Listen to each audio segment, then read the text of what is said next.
सहनाववतु सहनौ भुनक्तु सह वीर्यङ्करवावहै तेजस्विनावधीतमस्तु मा विद्विषावहै। ॐ शान्ति शान्ति शान्तिः। ॐ नारायणं पद्मभुवं वसिष्ठं शक्तिं च तत्पुत्रपराशरं च व्यासं शुकं गौडपदं महान्तं गोविन्दयोगीन्द्रमथस्य शिष्यं श्रीशङ्कराचार्यमथस्य पद्मपादं च हस्तामलकं च शिष्यं तं तोटकं वार्तिककारमन्यान् अस्मद्गुरून् सन्ततमानतोऽस्मि। शङ्करं शङ्कराचार्यं केशवं बादरायणं सूत्रभाष्यकृतौ वन्दे भगवन्तौ पुनः पुनः। सूत्रभाष्यप्रणेतारौ वेदान्ताब्जप्रभाकरौ वन्दे परस्परात्मानौ बादरायणशङ्करौ। श्रुतिस्मृतिपुराणानाम् आलयं करुणालयं नमामि भगवत्पादं शङ्करं लोकशङ्करं। नमामि भगवत्पादशङ्करं लोकशङ्करं। वन्दे तं सच्चिदानन्दं यतिवर्यं महामतिं वेदवेदान्ततारज्ञं सद्गुरुं प्रणतोऽस्म्यहम्। सदाशिवसमारम्भां शङ्कराचार्यमध्यमाम् अस्मदाचार्यपर्यन्तां वन्दे गुरुपरम्पराम्। ॐ नमो ब्रह्मादिभ्यो ब्रह्मविद्यासम्प्रदायकर्तृभ्यो वंशर्षिभ्यो नमो महद्भ्यो नमो गुरुभ्यः। सर्वोपप्लवरहितः प्रज्ञानघनः प्रत्यगर्थो ब्रह्मैवाहमस्मि ब्रह्मैवाहमस्मि। अधीहि भगवो ब्रह्म श्रीमच्छङ्कर भगवत्पूज्यपादमहासद्गुरुभ्यो नमः। श्री श्री सच्चिदानन्देन्द्र सरस्वती सद्गुरुभ्यो नमः।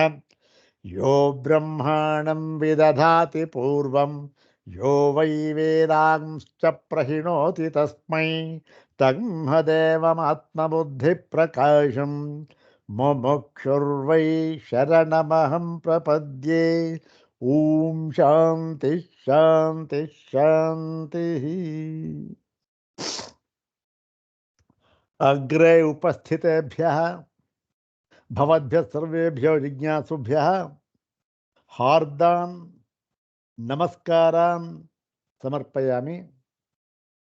ब्रह्मसूत्र शांकर भाष्ये षड्भिः सूत्रैः उपनिबद्धं तृतीयं परमाणु जगदकारणत्वाधिकरणम्।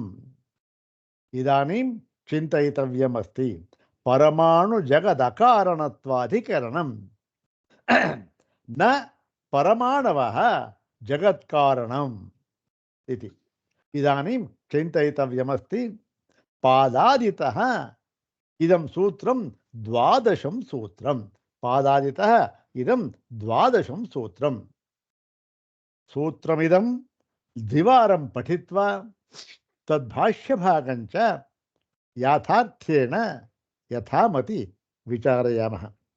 सर्वाग्रे शंकर भगवत पूज्यपादानां प्रशस्तिश्लोकमेकं पठित्वा तेषां पादारविन्दयोः शिरसा प्रणिपत्य अनुग्रहं च प्राप्य प्रकृतं द्वादशं सूत्रं तद्भाष्यभागं च विचारयामः। ಈಗ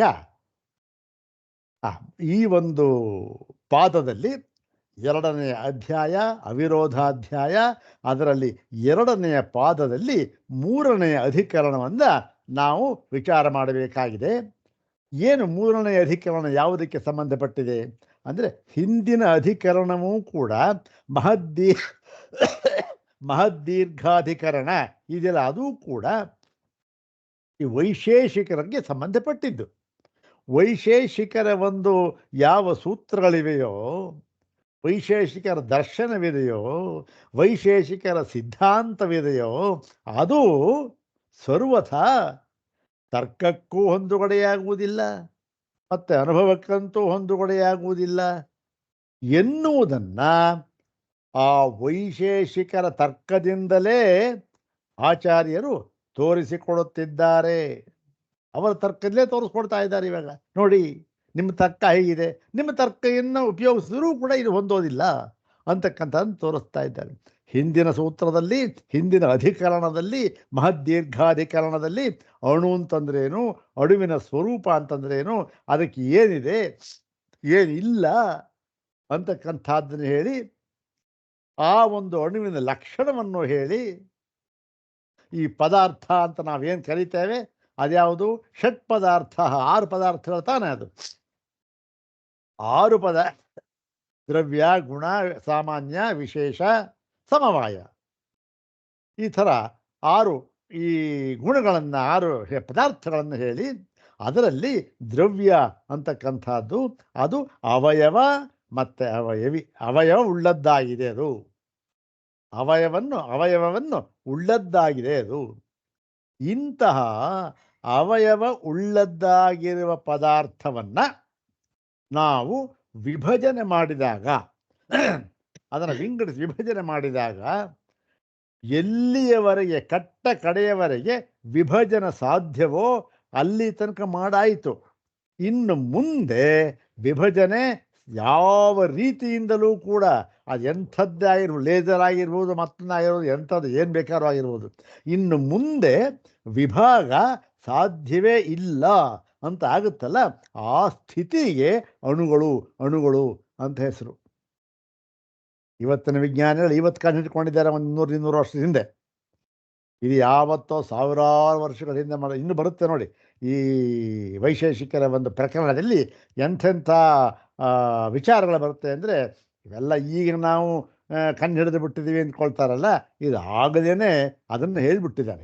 ಇಲ್ಲೂ ಈ ಸೂತ್ರದಲ್ಲೂ ಕೂಡ ಒಂದೆರಡು ವಿಚಾರ ಆ ಥರದ್ದು ಬರುತ್ತೆ, ಮುಂದೆ ಹೇಳ್ತೇವೆ. ಹೀಗೆ ಈ ಅಣುಗಳ ಲಕ್ಷಣ, ಅದರ ವಿಚಾರವನ್ನು ಹೇಗೆ ನೋಡಿದರೂ ಕೂಡ ಈ ಅಣುಗಳ ಒಂದು ಸಂಯೋಗ ಇದೆಯಲ್ಲ, ಅದು ಸಾಧ್ಯವಿಲ್ಲ ಅಂತ ಹೀಗೆ ತೋರಿಸಿ, ಯಾವಾಗ ಅಣುಗಳ ಸಂಯೋಜನೆ ಅಂತಕ್ಕಂಥ ಸಾಧ್ಯವೇ ಇಲ್ಲವೋ, ಜಣುಕ ತ್ರಿಣುಕ ಅಂತಕ್ಕಂಥದ್ದು ಇಲ್ಲವೋ, ಆಗ ಏನಾಗುತ್ತೆ? ನೀವು ಹೇಳ್ತಾ ಇದ್ದೀರಿ ಆ ಸಂಯೋಗದಿಂದ ಪ್ರಪಂಚ ಅಂತಂತ. ಸಂಯೋಗವೇ ಇಲ್ಲದೆ ಇರುವಾಗ ಪ್ರಪಂಚ ಎಲ್ಲಿ ಬರುತ್ತೆ?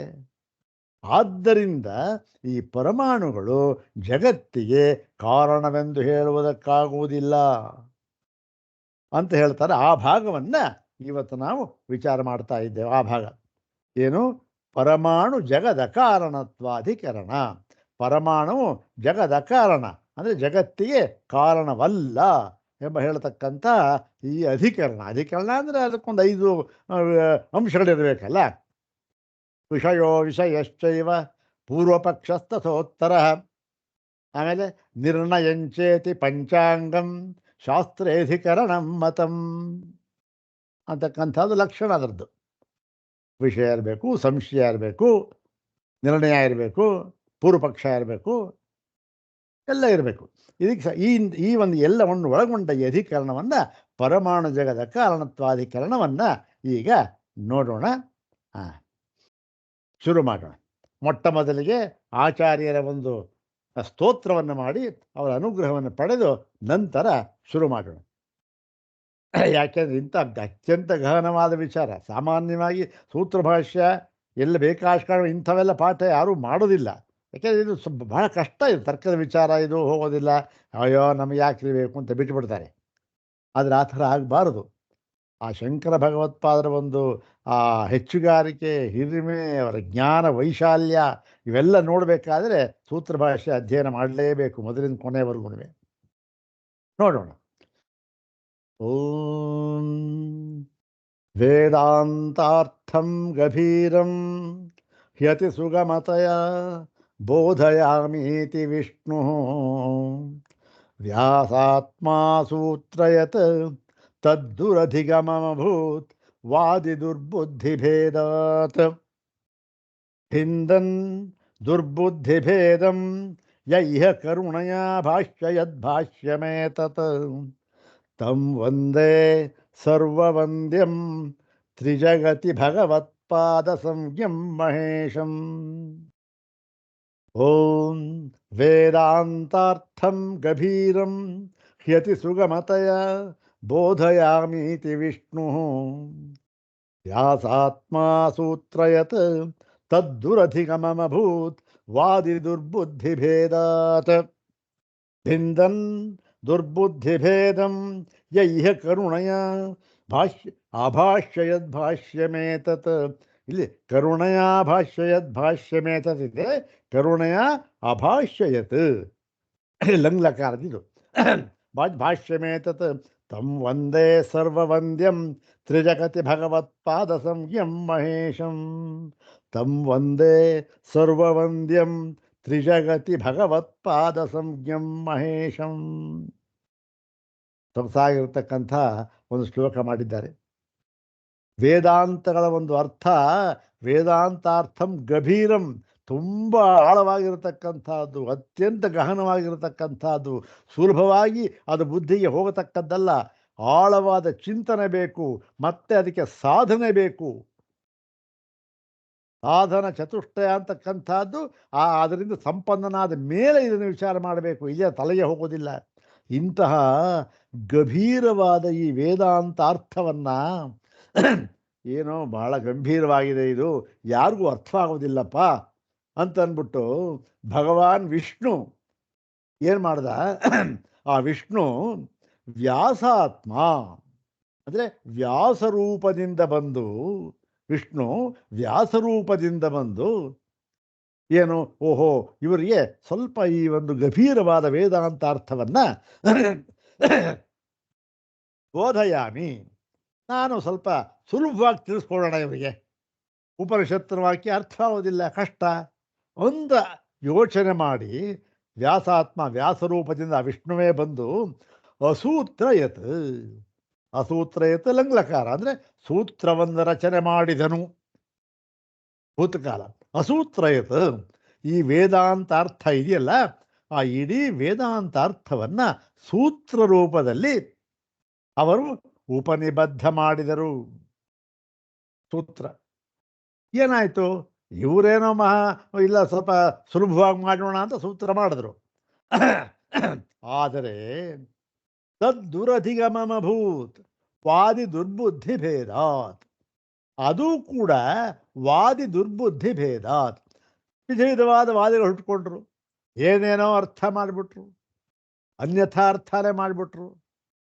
ಅನ್ಯಥಾರ್ಥ ಯಾವಾಗ ಮಾಡಿದ್ರು ತದ್ದುರಧಿಗಮಭೂತ್. ಉಪನಿಷತ್ನೇ ನೇರವಾಗಿ ಓದ್ಕೊಂಡು ಸ್ವಲ್ಪ ಅರ್ಥವಾಗ್ತಿತ್ತು, ಈ ಮಹನೀಯರ ವ್ಯಾಖ್ಯಾನ ಓದ್ನಂತೂ ಇನ್ನೂ ಹೊರಟಾಯ್ತು, ಏನೋ ಕನ್ಫ್ಯೂಷನ್ ಕನ್ಫ್ಯೂಷನ್ ಕನ್ಫ್ಯೂಷನ್.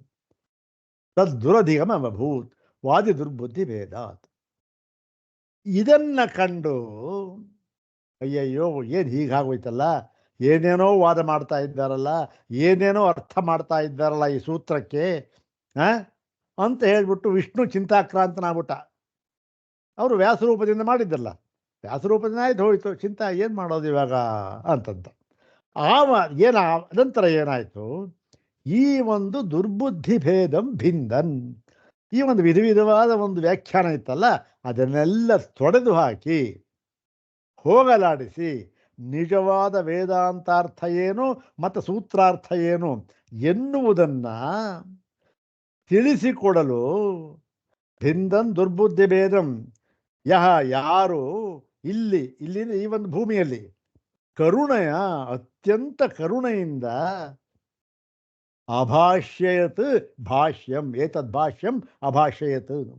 ಈ ಭಾಷ್ಯವನ್ನ ಅಭಾಷ್ಯಯತ್ ರಚನೆ ಮಾಡಿದನು. ಓಹೋ, ಈ ಸೂತ್ರನೂ ಕೂಡ ಅತ್ಯಂತ ಗಹನವಾಗಿದೆ ಅಂದ್ಬಿಟ್ಟು ಅದಕ್ಕೆ ಲಲಿತವಾದ ಭಾಷ್ಯವನ್ನ ಅವರು ಅನುಗ್ರಹ ಮಾಡಿದ್ರು. ಯಾರು ಯಾರು ಅಂತ ಇವಾಗ ಹೇಳ್ತಾರೆ.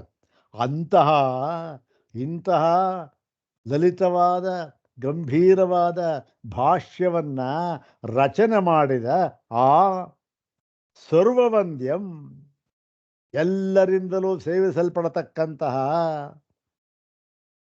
ಎಲ್ಲಿ ತ್ರಿಜಗತಿ, ಈ ಭೂಮಿ ಮೇಲೆ ಒಂದೇ ಅಲ್ಲ, 3 ಲೋಕಗಳಲ್ಲಿ ಎಲ್ಲರಿಂದಲೂ ಕೂಡ ನಮಸ್ಕರಿಸಲ್ಪಡತಕ್ಕಂತಹ ಮಹೇಶಂ. ಯಾರು ಮಹೇಶ? ಪರಮೇಶ್ವರ. ಆ ಪರಮೇಶ್ವರ ಏನ್ ಮಾಡ್ದ? ಭಗವತ್ಪಾದ ಸಂಜ್ಞಂ. ಅವನು ಶಂಕರ ಭಗವತ್ಪಾದರಾಗಿ ಈ ಭೂಮಿಯಲ್ಲಿ ಅವತರಿಸಿ 3 ಲೋಕ ವಂದ್ಯನಾಗಿ ಕರುಣೆಯಿಂದ ಏತದ್ ಭಾಷ್ಯಂ ಅಭಾಷ್ಯೇತ್, ಇಂತಹ ಭಾಷ್ಯವನ್ನ ಅವರು ರಚನೆ ಮಾಡಿದರು. ಅಂತಹ ಮಹೇಶ ಪರಮೇಶ್ವರ ಯಾರವನು? ಶಂಕರ ಭಗವತ್ಪಾದರು. ಶಂಕರ ಭಗವತ್ಪಾದರು ಎಂಬ ಸಂಜ್ಞೆಯುಳ್ಳ, ಅಂದರೆ ಹೆಸರುಳ್ಳ ಅಂತ, ಹೆಸರುಳ್ಳ ಆ ಮಹೇಶನನ್ನ ನಾನು ತಮ್ ಒಂದೇ ನಮಸ್ಕರಿಸುತ್ತೇನೆ ಅಂತಕ್ಕಂಥದ್ದು ಇದರ ಅರ್ಥ. ಒಂದೊಂದೂ ಈ ಬೆಳಗ್ಗೆ ಎದ್ದು ಇಂಥ ಶ್ಲೋಕಗಳು ಹೇಳ್ಕೊಂಡ್ರೆ ಎಷ್ಟೋ ನಮ್ಮ ಮನಸ್ಸು ತಿಳಿಯಾಗ್ಬಿಡುತ್ತೆ. ಇನ್ನೊಂದ್ಸಲ ಹೇಳ್ಕೊಳ್ಳೋಣ, ಯಾಕೆ ಇವೆಲ್ಲ ಬಹಳ ನನಗೆ ತುಂಬ ಇಷ್ಟ ಇದೆ. ಓಂ ವೇದಾಂತಾರ್ಥಂ ಗಭೀರಂ ಹ್ಯತಿ ಸುಗಮತಯ ಬೋಧಯಾಮೀತಿ ವಿಷ್ಣು ವ್ಯಾಸಾತ್ಮಾ ಸೂತ್ರಯತ್ ತದ್ದುರಧಿಗಮಮಭೂತ್ ವಾದಿ ದುರ್ಬುದ್ಧಿಭೇದಾತ್ ಭಿಂದನ್ ದುರ್ಬುದ್ಧಿಭೇದಂ ಯೈಹ ಕರುಣಯ ಭಾಷ್ಯಯದ್ಭಾಷ್ಯಮೇತತ್ ತಂ ವಂದೇ ಸರ್ವವಂದ್ಯಂ ತ್ರಿಜಗತಿ ಭಗವತ್ಪಾದ ಸಂಯಂ ಮಹೇಶಂ. ತಂ ವಂದೇ ಸರ್ವವಂದ್ಯಂ ತ್ರಿಜಗತಿ ಭಗವತ್ಪಾದ ಸಂಯಂ ಮಹೇಶಂ. ಯಾಕೆಂದ್ರೆ ಇದು ಈ ಒಂದು ಸೂತ್ರ ಭಾಷ್ಯ ಇವು ಹೇಳಬೇಕಾದ್ರೂ ಆಗಲಿ ಅಥವಾ ಕೇಳಬೇಕಾದ್ರೂ ಆಗಲಿ, ಎರಡಕ್ಕೂ ಕೂಡ ಏನು ಭಗವತ್ಪಾದರ ಒಂದು ಅನುಗ್ರಹ, ಶಂಕರ ಭಗವತ್ಪಾದರ ಪೂರ್ಣ ಅನುಗ್ರಹ ಇಲ್ಲದೆ ಇದ್ದರೆ ಖಂಡಿತ ಸಾಧ್ಯವೇ ಇಲ್ಲ, ಇದು ಇಂಪಾಸಿಬಲ್. ಆದ್ದರಿಂದ ಮೊದಲು ಅವರ ಪ್ರಾರ್ಥನೆ ಮಾಡಿ ಅವರ ಒಂದು ಆಶೀರ್ವಾದವನ್ನು ಪಡೆದು ನಂತರ ಶುರು ಮಾಡೋಣ. ಈಗ ಶುರು ಮಾಡೋಣ. ಏನಾಗುತ್ತೆ, ಇದು ಇದು ಸೋಮವಾರ ಅಲ್ವಾ, ಮೊದಲನೇ ದಿನ ಈ ಒಂದು ಶ್ಲೋಕದ ಅರ್ಥ ಹೇಳಿದ್ದೇನೆ, ಅದಕ್ಕೆ ಸ್ವಲ್ಪ ಟೈಮ್ ಆಯಿತು, ಏನು ಪರವಾಗಿಲ್ಲ. ನಾಳೆ ನಾಳಿದ್ದು ಇದನ್ನೇ ರಿಪೀಟ್ ಮಾಡ್ತೇನೆ. ಅದು ರಿಪೀಟ್ ಮಾಡಿದಾಗ ಏನಾಗುತ್ತೆ, ನಿಮಗೆ ಅರ್ಥ ಓದ್ತಾ ಇದ್ದ ಹಾಗೇ ಗೊತ್ತಾಗ್ಬಿಡುತ್ತೆ ಅರ್ಥ. ಅವ ಇನ್ನೂ ಚೆನ್ನಾಗಿ ನಮ್ಮ ಬುದ್ಧಿಗೆ ಹತ್ತುತ್ತೆ. ನಾಳೆ ನಾಳಿದ್ದೇನು ಇದಕ್ಕೇನು ವಿವರಣೆ ಬೇಕಾಗಿಲ್ಲ, ಇವತ್ತಾಲೆ ಕೊಟ್ಟಾಗಿದೆ ನೋಡೋಣ. ಅಥ ಶ್ರೀಮಚ್ಛಂಕರ ಭಗವತಃ ಕೃತೌ ಶಾರೀರಕಮೀಮಾಂಸಾ ಭಾಷ್ಯೆ ದ್ವಿತೀಯೇ ಅವಿರೋಧಾಧ್ಯಾಯೇ ದ್ವಿತೀಯೇ ಪಾದೆ ತೃತೀಯಂ ಷಟ್ಸೂತ್ರಾತ್ಮಕಂ ಪರಮಾಣು ಜಗದ ಕಾರಣತ್ವಾಧಿಕರಣಂ. ಇದು ಪರಮಾಣು ಜಗದ ಕಾರಣತ್ವಾಧಿಕರಣ. ಯಾರೂ ಸೂತ್ರಗಳನ್ನು ಒಂದ್ಸಾರಿ ಪಾರಾಯಣ ಮಾಡಿಬಿಡಿ. ಓಂ ಉಭಯಥಾಪಿ ಚ ನ ಕರ್ಮಾತಸ್ತದಭಾವಃ ಓಂ ಸಮವಾಯಾಭ್ಯುಪಗಮಾಚ್ಚ ಸಾಮ್ಯಾದನವಸ್ಥಿತೇ ಓಂ ನಿತ್ಯಮೇವ ಚ ಭಾವಾತ್ ಓಂ ರೂಪಾದಿಮತ್ವಾಚ್ಚ ವಿಪರ್ಯಯೋ ದರ್ಶನಾತ್ ಓಂ ಉಭಯಥಾ ಚ ದೋಷಾತ್ ಓಂ ಅಪರಿಗ್ರಹಾಚ್ಯಾತ್ಯಂತಮನಪೇಕ್ಷಾ. ಇದು ಆ 6 ಸೂತ್ರಗಳು. ಪ್ರಕೃತ ಯಾವುದು? ಇದರಲ್ಲಿ ಮೊದಲನೆಯ ಸೂತ್ರ. ಓಂ ಉಭಯಥಾಪಿ ಚ ನ ಕರ್ಮಾತಸ್ತದಭಾವಃ ಓಂ ಉಭಯಥಾಪಿ ಚ ನ ಕರ್ಮಾತಸ್ತದಭಾವಃ ಸೂತ್ರ ನೋಡಿ. ಈ ಸೂತ್ರ ಇದನ್ನ ನಾವು ಈ ಭಗವತ್ಪಾದ ಪ್ರಾರ್ಥನೆ ಏನು ಹೇಳ್ಕೊಂಡ್ವಿ, ವೇದಾಂತಾರ್ಥವನ್ನ ಸುಲಭವಾಗಿ ಹೇಳೋಣ ಅಂತ ಯೋಚನೆ ಮಾಡಿ ಭಗವಾನ್ ವಿಷ್ಣು ವ್ಯಾಸರೂಪದಿಂದ ಈ ಸೂತ್ರವನ್ನು ರಚನೆ ಮಾಡಿದ್ರು. ಯಾವುದು? ಓಂ ಉಭಯಥಾಪಿತನ ಕರ್ಮ ತತ್ತದಭಾವ. ಇದೇ ಲಲಿತವಾಗಿದೆಯಾ ಇದು? ಇದು ನೋಡಿ, ಇಷ್ಟೇ ಆದರೆ ಯಾರಿಗಾದ್ರೂ ಏನು ತಲೆ ಬುಡ ಏನೂ ಅರ್ಥವಾಗಲ್ಲ ಅಲ್ಲ. ಉಭಯಥಾಪಿತನ ಕರ್ಮ ಏನು? ಏನಿದು ಉಭಯಥಾಪಿ ಏನು? ತದಭಾವ ಅಂದ್ರೇನು? ತದಭಾವ ಅಂದ್ರೇನು? ಯಾರಿಗೆ ಗೊತ್ತಾಗುತ್ತೆ? ಇದಕ್ಕೆಲ್ಲ ಏನಂದರೆ ಭಾಷ್ಯ. ಆ ಭಾಷ್ಯಕ್ಕೆ ತಕ್ಕಂತೆ ಪದ ವಿಭಾಗವನ್ನು ಮಾಡಿಕೊಂಡು ಅದಕ್ಕೆ ಅನ್ವಯ ಮಾಡಿ ಎಲ್ಲ ಬರೆದು ಇಟ್ಬಿಟ್ಟಿದ್ದಾರೆ ಅವರು.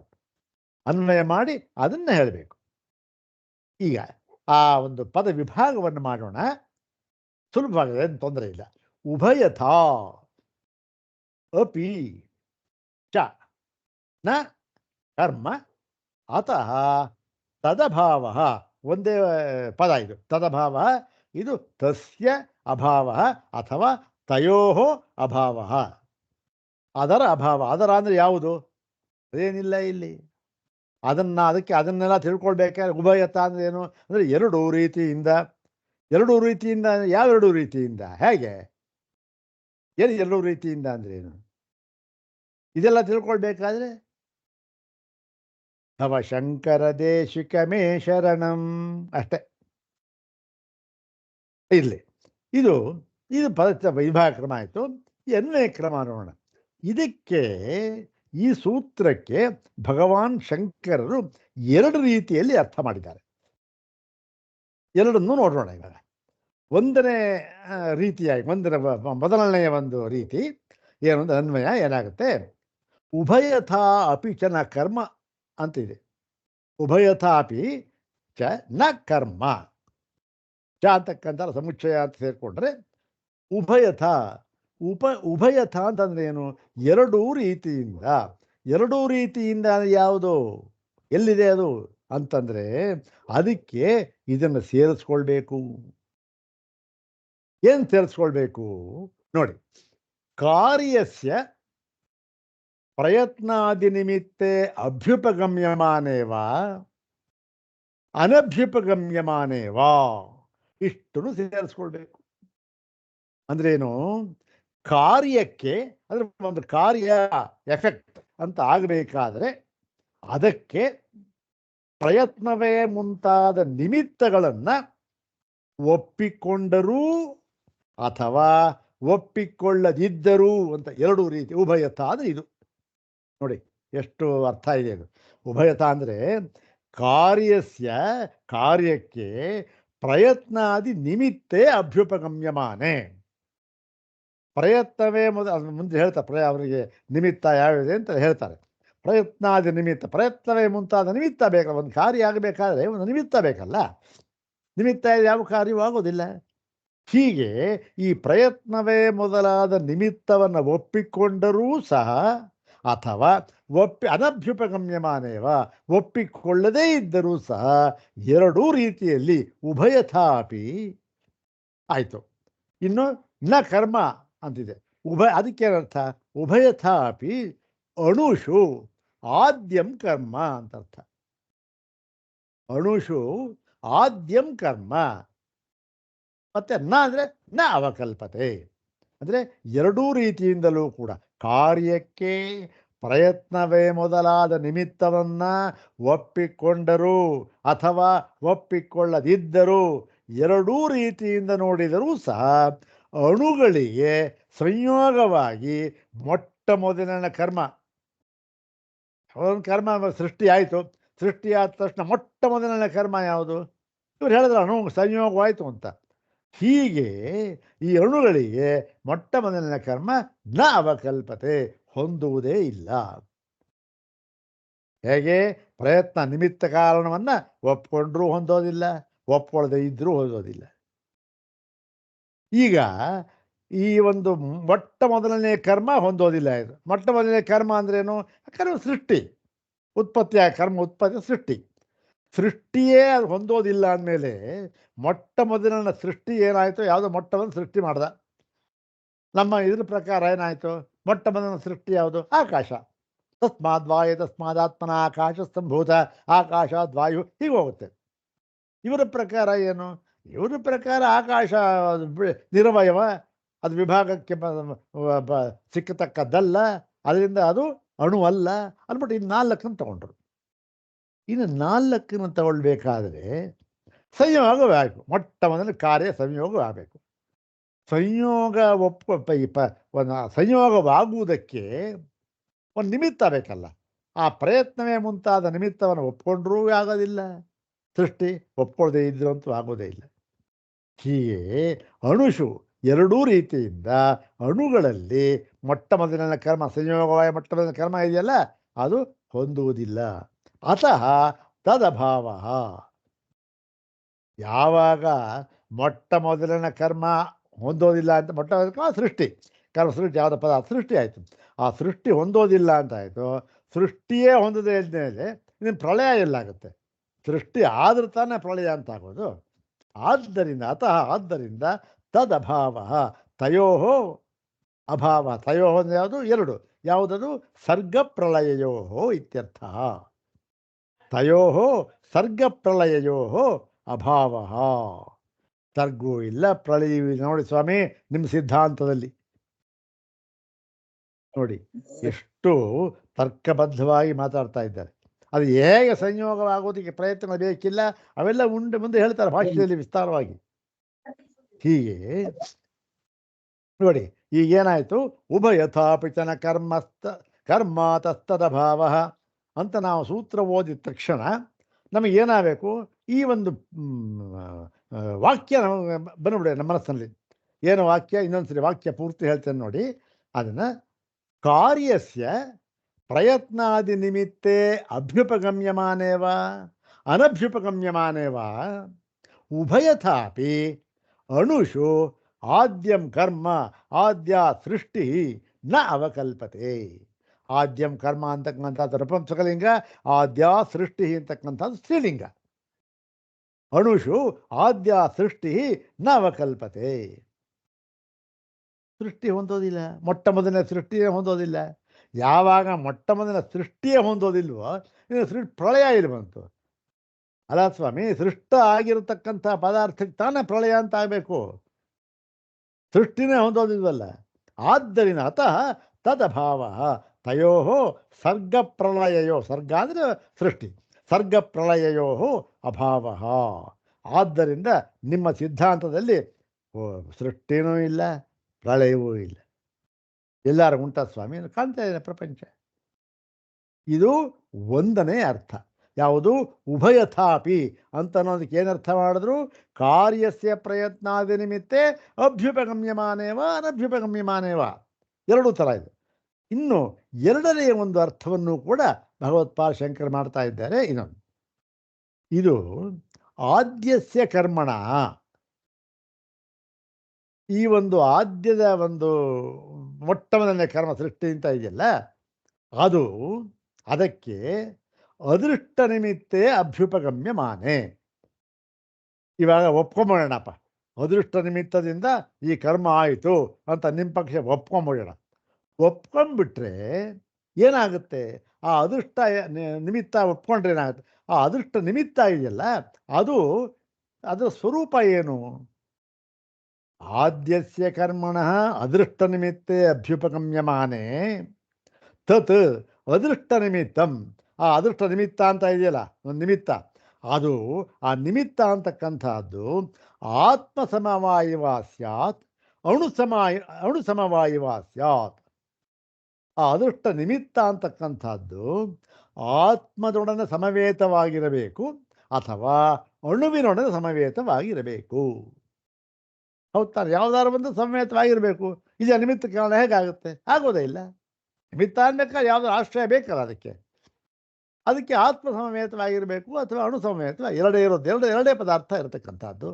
ಒಂದು ಈಶ್ವರ, ಅವನ ಸಂಕಲ್ಪ ಸೃಷ್ಟಿ ಮಾಡಿದ, ಅಣುವಿಂದ ಅಣು ಇತ್ತು ಸೃಷ್ಟಿ ಮಾಡಿದ. ಅಣು ಸಂಯೋಗವಾಗುವುದಕ್ಕೆ ನಿಮಿತ್ತ ಕಾರಣ ಯಾರು? ಈಶ್ವರ. ಹೀಗೆ ಇದನ್ನು ಒಪ್ಕೊಂಡ್ರೆ ಆ ಒಂದು ನಿಮಿತ್ತ ಅಂತ ಇದೆಯಲ್ಲ ಅದು ಆತ್ಮ ಸಮವಾಯಿನೋ ಅಥವಾ ಅಣು ಸಮವಾಯಿನೋ, ಯಾವುದಾದ್ರು ಎರಡಾಗಿರಬೇಕು. ಇಲ್ಲ, ಅದನ್ನು ಹೇಳ್ತಾ ಇದೆ ಉಭಯಥಾಪಿ ಅಂದರೆ ಎರಡೂ ರೀತಿಯಿಂದಲೂ ಕೂಡ. ಅಂದರೆ ಆತ್ಮ ಸಮವಾಯಿ ಎಂದರೂ ಸರಿ, ಅಣು ಸಮವಾಯಿ ಎಂದರೂ ಸರಿ, ಉಭಯಥಾಪಿ ಎರಡೂ ದೃಷ್ಟಿಯಿಂದ ನೋಡಿದರೂ ಕೂಡ ಇನ್ನು ಮಿಕ್ಕಿದ್ದು ಹಿಂದಿಲ್ ಸೂತ್ರ ಅರ್ಥ ಥರ ಆದ್ಯಂ ಕರ್ಮ ನಾವಕಲ್ಪತೆ ಅತಃ ತದಭಾವ ತಯೋ ಸರ್ಗಪ್ರಳಯೋ ಅಭಾವ. ನೋಡಿ, ಹಿಂದಿನ ಒಂದು ಸೂತ್ರದಲ್ಲಿ ಈ ಕಾರ್ಯಕ್ಕೆ ಪ್ರಯತ್ನ ಮುಂತಾದ ನಿಮಿತ್ತ ಒಪ್ಕೊಂಡ್ರೂ ಸರಿ, ಒಪ್ಕೊಳ್ದೆ ಇದ್ರೂ ಸರಿ, ಮೊಟ್ಟ ಮೊದಲಿನ ಸೃಷ್ಟಿ ಅಂತ ಅನ್ನೋದು ನಿಮ್ಮ ಸಿದ್ಧಾಂತ ಹೊಂದೋದಿಲ್ಲ ಅಂದರು. ಆದ್ದರಿಂದ ಪ್ರಳಯ ಅಂತ ಅನ್ನೋದು ಹೊಂದೋದಿಲ್ಲ. ಎರಡನೇ ಅರ್ಥ ಮಾಡ್ತಾ ಇದ್ದಾರೆ, ಈ ಆದ್ಯ ಮೊಟ್ಟ ಮೊದಲನೆಯ ಕರ್ಮಕ್ಕೆ ಒಂದು ನಿಮಿತ್ತ ಅನ್ಬೇಕಲ್ಲ, ಅದನ್ನು ಅದೃಷ್ಟ ನಿಮಿತ್ತ. ಅದೃಷ್ಟ ಅಂದರೆ ಈಶ್ವರ ಅಂತ ಇಟ್ಕೊಳ್ಳಿ, ಅದಕ್ಕೇನು ಪರವಾಗಿಲ್ಲ. ಅದೃಷ್ಟ ಯಾವನೋ ಏನೋ ಒಂದು ಕಾರಣ, ಅದೃಷ್ಟ ನಿಮಿತ್ತ ಈಶ್ವರ ಅಂತ ಏನು ಬೇಕಾ, ಒಂದು ಶಕ್ತಿ ಅಂತ ಹೇಳ್ಬೋದು, ಏನು ಬೇಕಾ. ಅದೃಷ್ಟವನ್ನು ನಿಮಿತ್ತ ಕಾರಣವನ್ನಾಗಿ ಒಪ್ಪಿಕೊಂಡರೆ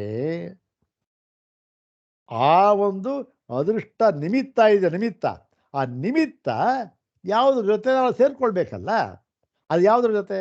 ಇಲ್ಲ ಆತ್ಮ ಸಮವಾಯಿ ಆಗಿರಬೇಕು, ಇಲ್ಲ ಅಣು ಸಮವಾಯಿ ಆಗಿರಬೇಕು. ಎರಡೇ ಥರ ಇರತಕ್ಕಂಥ ಪದಾರ್ಥ, ಒಂದು ಅಣು, ಒಂದು ಈಶ್ವರ.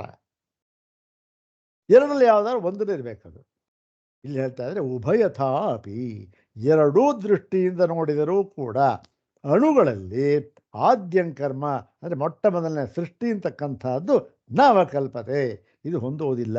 ಅತಃ ತದಭಾವ, ಆದ್ದರಿಂದ ತದಭಾವ ತಯೋ ಸರ್ಗ ಪ್ರಳಯೋ ಅಭಾವ. ನೋಡಿ, ಏನು ಈ ಸೂತ್ರ ಯಾರಿಗೆ ಅರ್ಥವಾಗುತ್ತೆ, ಏನು ವಿಷಯವಾಕ್ಯ ಯಾವುದು, ಎಲ್ಲಿದೆ ಇದು, ಇದನ್ನೆಲ್ಲ ಈ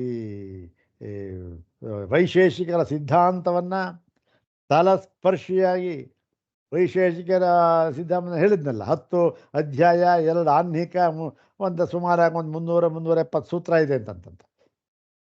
ಅಷ್ಟನ್ನೂ ಅಧ್ಯಯನ ಮಾಡಿ, ಅದರ ವ್ಯಾಖ್ಯಾನವನ್ನು ಅಧ್ಯಯನ ಮಾಡಿ ನೋಡಿ, ನಿಮ್ಮ ಪಕ್ಷದಲ್ಲಿ ಇದು ದೋಷ ಇದೆ ಅಂತಕ್ಕಂಥದ್ದನ್ನು ತೋರಿಸ್ತಾ ಇರತಕ್ಕಂತಹ ಶಂಕರ ಭಗವತ್ಪಾದರು ಅವರು ಇನ್ನೆಂತಹ ಜ್ಞಾನಿ ಇರಬೇಕು, ಎಷ್ಟು ಶಾಸ್ತ್ರ ಒಂದು ಓದಿರಬೇಕು.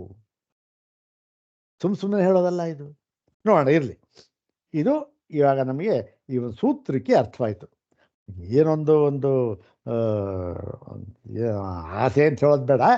ಏನು ಅಂತ ಹೇಳಿದ್ರೆ ನೋಡಿ, ಪ್ರತಿಯೊಬ್ಬರು ಇಲ್ಲಿ ನಾವೊಂದು 10-15 ಜನ ಬರ್ತಾ ಇದ್ದೀವಲ್ಲ, ಪ್ರತಿಯೊಬ್ಬರಿಗೂ ನೋಡಿ ಈ ಸೂತ್ರ ಸ್ವಲ್ಪ ಓದಿದ ತಕ್ಷಣನೇ ಅದರ ಈ ಒಂದು ವಾಕ್ಯ ಇದೆಯಲ್ಲ, ಆ ವಾಕ್ಯ ಪೂರ್ತಿಯಾಗಿ ಒಂದು ನಮ್ಮ ಮನಸ್ಸು ಬರುವಷ್ಟಾಗ್ಬಿಟ್ರೆ ಏನಾಯ್ತಲ್ಲ, ಗೊತ್ತೇನು? ಕೃತಾರ್ಥರಾಗ್ಬಿಟ್ಟೆ ನಾವೆಲ್ಲ, ಕೃತಾರ್ಥರಾಗ್ಬಿಟ್ವಿ. ಅವಾಗ ಇನ್ನೇನು ಬೇಕಿಲ್ಲ. ಆ ಸ್ವಲ್ಪ ಹೆಚ್ಚು ನಮ್ಮ ಪ್ರಯತ್ನ ಏನು ಭಾಳ ಒಂದು ಅಳಿದ ಸೇವೆ ಅದು, ಅದೇನು ಯಾವುದಕ್ಕೂ ಸಮ ಅಲ್ಲ. ಆದರೂ ಕೂಡ ಒಂದು ಪ್ರಯತ್ನ ಇದು ಅಷ್ಟೇ. ನೋಡೋಣ, ಈಗ ಭಾಷ್ಯ ಭಾಗ ನೋಡೋಣ.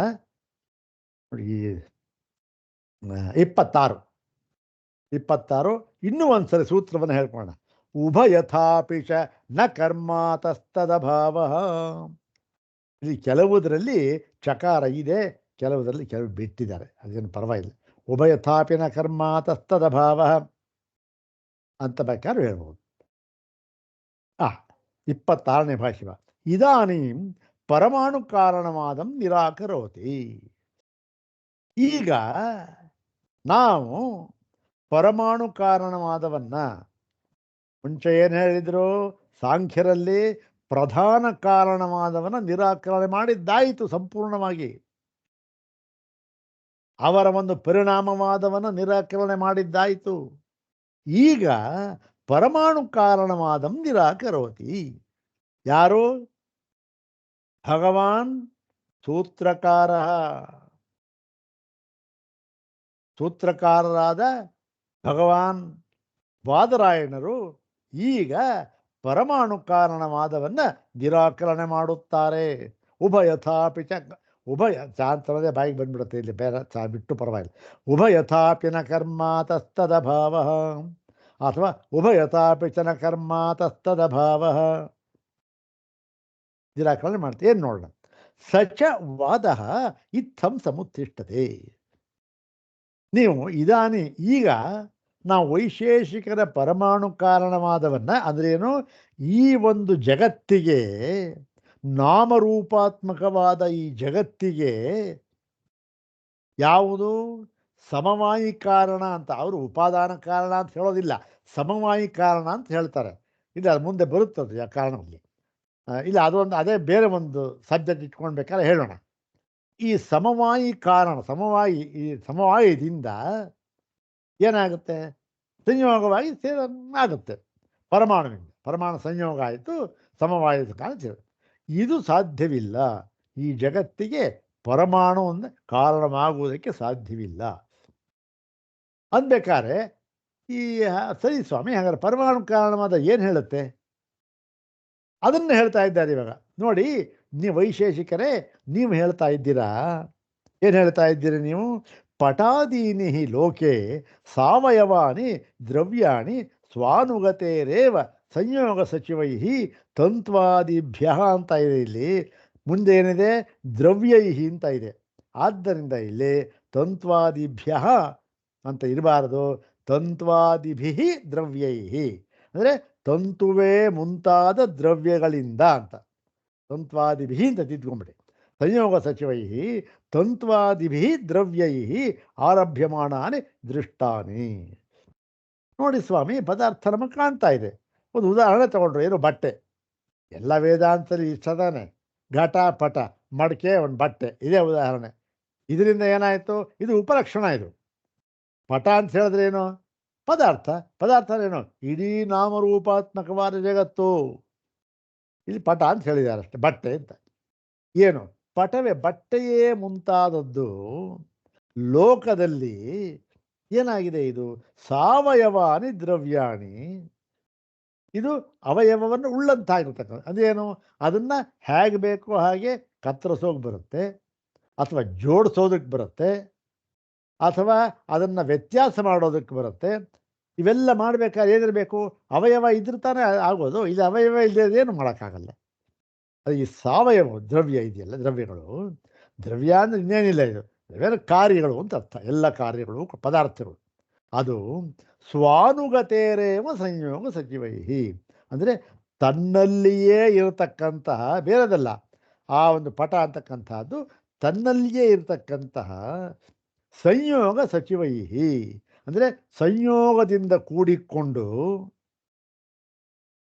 ಏನಾಗಿದೆ? ಯಾವುದರಿಂದ ಸಂಯೋಗದಿಂದ ಕೂಡಿಕೊಂಡು ಅಂದರೆ ತಂತ್ವಾದಿಭಿ ದ್ರವ್ಯೈ ಸಂಯೋಗ ಸಚಿವೈ. ತಂತು ಅಂದರೆ ನೂಲೇ ಮುಂತಾದ ದ್ರವ್ಯದಿಂದ. ಪಟ ಅಂತಕ್ಕಂಥದ್ದು ದ್ರವ್ಯ, ನೂಲು ಅಂತಕ್ಕಂಥದ್ದು ದ್ರವ್ಯ. ನೂಲೇ ಮುಂತಾದ ದ್ರವ್ಯಗಳಿಂದ ಕೂಡಿಕೊಂಡು ಏನಾಗುತ್ತೆ? ಆರಭ್ಯಮಾನಾನಿ ದೃಷ್ಟಾನಿ, ಬಟ್ಟೆ ಅಂತಕ್ಕಂಥ ಒಂದು ಪದಾರ್ಥ ದ್ರವ್ಯ ನಮಗೆ ಉಂಟಾಗುತ್ತೆ ಸಂಯೋಗವಾಗಿ. ನೂಲು ಸಂಯೋಗವಾಯಿತು. ಯಾವುದ್ರಲ್ಲಿ ಸಂಯೋಗವಾಯಿತು? ಸ್ವಾನುಗತೇರೇವ ತನ್ನಲ್ಲಿಯೇ ಇರತಕ್ಕ ಒಂದು ಗುಣ ಏನೋ ಇರುತ್ತೆ. ಅಂದೇನು? ಈ ಒಂದು ಬಿಳಿಯ ನೂಲಿನಿಂದ ನೀವು ಸಂಯೋಗ ಮಾಡಿದಾಗ ಏನಾಗುತ್ತೆ? ಬಿಳಿ ಬಟ್ಟೆ ಬರುತ್ತೆ. ಅದು ಸ್ವಾನುಗತೆ ದೇವ ತನ್ನಲ್ಲೇ ಇರತಕ್ಕಂಥದ್ದು, ಬೇರೆದ ಕೆಂಪು ಬಟ್ಟೆ ಬರೋದಿಲ್ಲ. ಹೀಗೆ ದ್ರವ್ಯಗಳೆಲ್ಲ ಈ ಥರ ನಮಗೆ ಆರಂಭ ಆಗುತ್ತೆ. ಹೌದು ತಾನೆ? ಸಂಯೋಗ ಸ್ವಾನುಗತೆಯರೇವ ಸಂಯೋಗ ಸಚಿವೆ, ಅದರ ಒಂದು ಕಾರಣದಲ್ಲ ಕಾರ್ಯ ಸಂಯೋಗವಾಗಿ ಬರುತ್ತೆ. ತತ್ ಸಾಮಾನ್ಯೇನ ಯಾವತ್ ಕಿಂಚಿತ್ ಸಾವಯವಂ ತತ್ಸರ್ವಂ ಸ್ವಾನುಗತೇರೇವ ಸಂಯೋಗ ಸಚಿವೈ ತೈಸ್ತೈ ದ್ರವ್ಯೈ ಆರಬ್ಧಂ ಇತಿ ಗಮ್ಯತೆ. ನೋಡಿ, ಈ ದೃಷ್ಟಾಂತದಿಂದ ನಮಗೇನು ಗೊತ್ತಾಗುತ್ತೆ? ಯಾವ ಪದಾರ್ಥ ಅವಯವ ಸಹಿತವಾಗಿ ಇದೆಯೋ, ಸಾವಯವವಾಗಿ ಇದೆಯೋ, ಅವೆಲ್ಲವೂ ಕೂಡ ತನ್ನಲ್ಲಿಯೇ ಅನುಗತವಾಗಿರತಕ್ಕಂತಹ ಒಂದು ಸಂಯೋಗದಿಂದ ಕೂಡಿಕೊಂಡು ಆಯಾಯ ದ್ರವ್ಯಗಳಿಂದ ಆಯಾಯ ಪದಾರ್ಥ ಉಂಟಾಗುತ್ತೆ. ಈ ಪಟ ಅಂತ ಹೇಳಿದ್ದಾರೆ, ಏನು ಬೇಕಾದ್ರೂ ಆಗಬಹುದು. ಈಗ ಸಕ್ಕರೆ, ಹಾಲು ಎಲ್ಲ ಇದೆ, ರವೆ ಎಲ್ಲ ಇದೆ. ಏನು ಮಾಡ್ತು? ಸಂಯೋಗವಾಯಿತು ಅಂತಂದರೆ ಯಾಕೆ ಸಂಯೋಗ ಆಯಿತು ಅಂದರೆ ಸ್ವಾನುಗತೆ ತನ್ನಲ್ಲಿಯೇ ಇರತಕ್ಕ ಗುಣಗಳಿಂದ ಸಂಯೋಗಗೊಂಡು. ಅಂದರೆ ಏನಾಯಿತು? ಸಕ್ಕರೆ, ಹಾಲು, ರವೆ ಎಲ್ಲ ಸೇರಿಸಿದ್ರು ಪಾಯಸ ಮಾಡಿದ್ರು. ಪಾಯಸ ಅಂತಕ್ಕಂಥ ಪದಾರ್ಥ ಆಯಿತು. ಪಾಯಸ ಅಂತಕ್ಕಂಥ ಪದಾರ್ಥ ಈ ಸಕ್ಕರೆ ಹಾಲು ರವೆ ಮುಂತಾದ ಪದಾರ್ಥ ದ್ರವ್ಯ, ಅದು ದ್ರವ್ಯ. ಅದರಿಂದ ತನ್ನಲ್ಲಿಯೇ ಅನುಗತವಾಗಿರತಕ್ಕಂಥ ಗುಣಗಳಿಂದ ಕೂಡಿಕೊಂಡು ಎಲ್ಲಾದರೂ ಕೂಡ ಸಕ್ಕರೆ, ರವೆ ಮತ್ತು ಹಾಲು ಉಪಯೋಗಿಸಿ ಪಾಯಸ ಮಾಡಿದ್ರೆ ಅದು ಯಾವತ್ತೂ ಖಾರವಾಗಿರೋದಿಲ್ಲ. ಹೌದು ತಾನೆ? ಇದು ಪ್ರಪಂಚದಲ್ಲಿ ನೋಡ್ತಾ ಇರ್ತಕ್ಕಂಥ ನಾವು ನಮ್ಮ ಅನುಭವ ಇದು. ಹೀಗೆ ಆಯಾ ದ್ರವ್ಯಗಳಿಂದ ಪಾಯಸ ಅಂತಕ್ಕಂಥದ್ದಾಗುತ್ತೆ. ಇತಿ ಗಮ್ಯತೆ ಎಲ್ಲ ಗೊತ್ತಿದ್ದ. ಸಚ ಅಯಂ ಅವಯವ ಸಚ ಅವಯವಿ ವಿಭಾಗ ಯಥೋ ನಿವರ್ತತೆ ಸಹ ಅಪಕರ್ಷ ಪರ್ಯಂತಗತಃ ಪರಮಾಣು. ನೋಡಿ, ಪರಮಾಣು ಇನ್ನೊಂದ್ಸಲ ಡೆಫಿನೇಷನ್ ಕೊಟ್ಟರು. ಏನು? ಈಗ ಹಾಲು, ಎಲ್ಲ ಸಕ್ಕರೆ ಎಲ್ಲ ಇತ್ತು. ಈಗ ಏನಾಯಿತು? ಅದನ್ನೆಲ್ಲ ಬೇರ್ಪಡಿಸಾಯಿತು.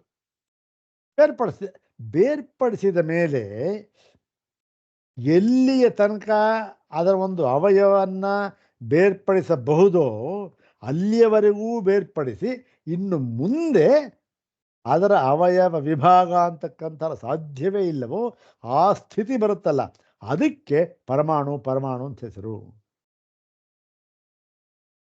ಹೀಗೆ ಏನಾಗಿದೆ? ಹೀಗೆ ಪರಮಾಣು ಅಂತ. ಸರ್ವಂಚ ಇದಂ ಜಗತ್ ಗಿರಿ ಸಮುದ್ರಾದಿಕಂ ಸಾವಯವಂ.